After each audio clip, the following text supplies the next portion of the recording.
Bonjour mes petits poussins. Maintenant, on va découvrir un nouveau temps du passé. C'est l'imparfait. Et notre objectif sera de savoir conjuguer les verbes à l'imparfait.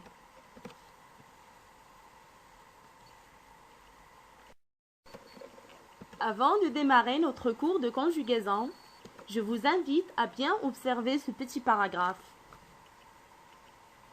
Monsieur Seguin n'avait jamais eu de bonheur avec ses chèvres. Il les perdait toutes de la même façon. Ils allaient dans la montagne et, là-haut, le loup les mangeait. Vous avez bien remarqué les verbes coloriés en jaune. Avait, aller, manger. Si on prend le dernier exemple, manger, on remarque qu'ils ont ajouté AIT au radical du verbe manger. Entre parenthèses, le E pour ne pas lire manger, bien sûr. AIT est une terminaison qu'on a déjà rencontrée en lisant des textes et des paragraphes support des leçons qu'on a étudiées. Même dans les histoires qu'on a déjà lues. Mais maintenant, mes chers enfants, il est temps de découvrir plus de détails sur l'imparfait. Concernant le deuxième exemple, aller.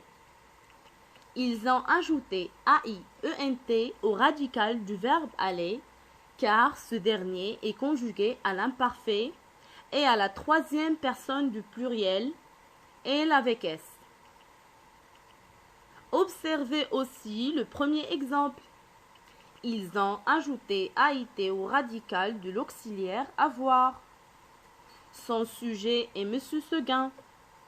On peut le remplacer par la troisième personne du singulier il.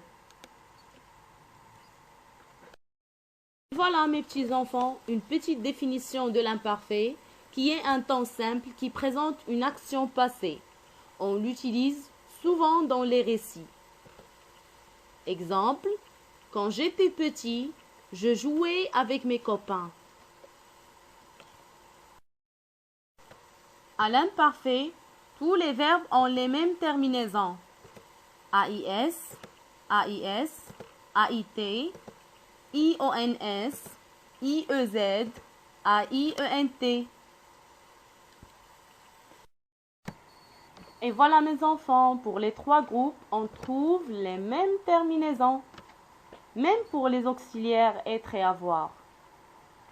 Regardez bien l'image et préparez-vous, car dans quelques instants, on va lire ensemble.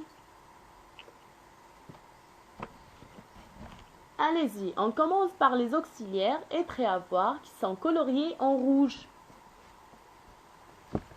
L'auxiliaire être. J'étais, tu étais, il était, nous étions, vous étiez, ils étaient. L'auxiliaire avoir à l'imparfait. J'avais, tu avais, il avait, nous avions, vous aviez, ils avaient.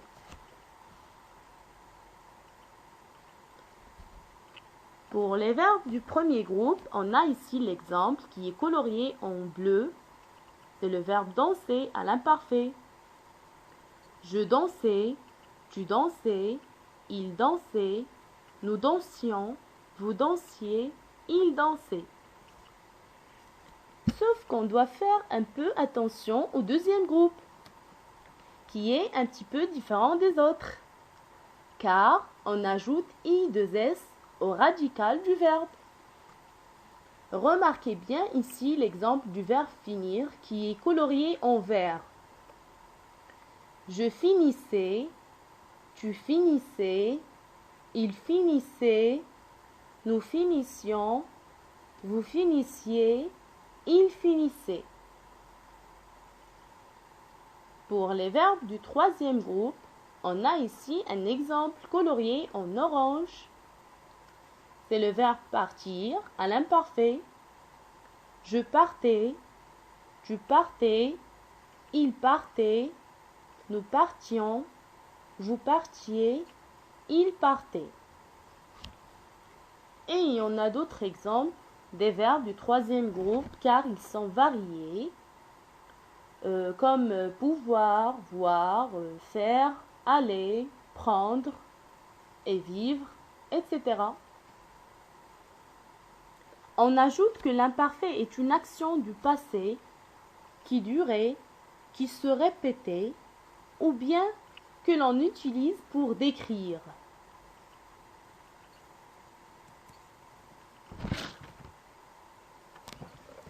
Alors, ce qu'on doit comprendre, c'est que l'imparfait sert à décrire. On a ici un exemple de description. Marine portait ce jour-là une robe jaune paille. Ses cheveux blancs encadraient joliment son visage. Les verbes conjugués à l'imparfait, porter, encadrer.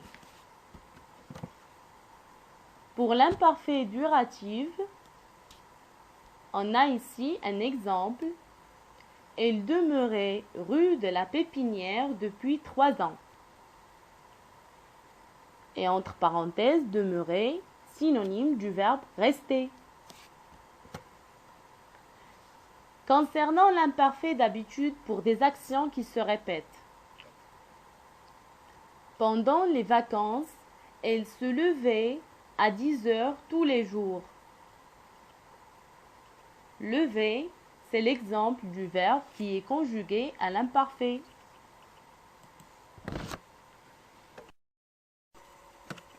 Voici quelques verbes conjugués à l'imparfait qui figurent dans votre manuel.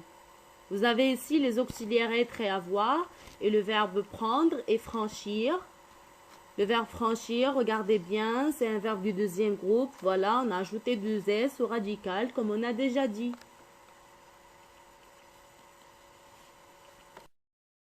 Avant de finir notre leçon, je vous invite à lire avec moi quelques exemples. Je me promenais dans la forêt. Tu faisais des achats quand je t'ai vu. Nous allions au cinéma. On mangeait un bon dessert. Il peignait des jolies toiles. Merci pour votre attention. Et n'oubliez pas, mes chers élèves, que la conjugaison nécessite comprendre et apprendre par cœur. Bonne chance et à la prochaine!